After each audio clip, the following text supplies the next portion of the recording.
সেনাফ ব্যবসায়ী সিএনএফ। আসলে আমরা মায়ানমার অভ্যন্তরীণ যুদ্ধের কারণে এই মন্ডু যেটা ওইটা তারা বিদ্রোহীরা দখলে নিয়ে নিয়েছে। সেজন্য তাদের ওই সরকার থেকে তারা যে বোটগুলো ছাড়ছে এগুলো নিয়ে তারা একটা আলাদা চেকিং জন্য বোটগুলো 2-3 দিন আমাদের চেকিংয়ের জন্য রেখে দিচ্ছে। এটা আমাদের জানা যেটুকু সব জানতে পারছি। বাংলাদেশের আমরা যারা ব্যবসায়ী তাদের সাথে তারা কোনো যোগাযোগ করে নাই।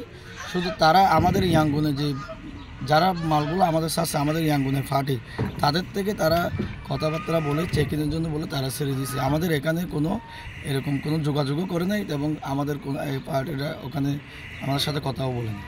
বলতেছে যেহেতু এরা বিদ্রোহীরা এই সীমানা দখলে নিয়েছে, তাদের রুটটা যখন দখলে আছে তারা বলতেছে আমরা আলাদা চেকিং করব। তারা চেকিংয়ের জন্য বড় জাহাজগুলো যেহেতু 2-3 দিন সময় লাগে তারা চেকিং করতেছে, আমাদেরকে বলতেছে চেকিং করতেছে ছেড়ে দিবে। দুটো এখন ছেড়ে দিয়েছে আর একটা আজকে ছেড়ে দেওয়ার কথা বলতেছে। কোনো দেন দরবার হয় আসলে মায়ানমার অনেক দিন প্রায় 7-8 মাস ধরে যুদ্ধ চলতেছে। যুদ্ধ সীমানা দিয়ে আমাদের ট্রলারগুলো আসতে হয়। তো এখানে মোটর সাইকেল অনেক অস্ত্র ব্যবহার হতো, সেজন্য ট্রলারগুলো আসতেছে। এখন মোটামুটি যুদ্ধ মোটামুটি বিরতির দিকে, সেজন্য আমাদের ট্রলারগুলো আসতেছে। যখন ওরা বিদ্রোহীরা দখলে নিয়ে নিছে তারা এখন এটা আলাদা চেকিংয়ের কথা বলে এটা চেকিং করতেছে বড় জাহাজগুলো। এটা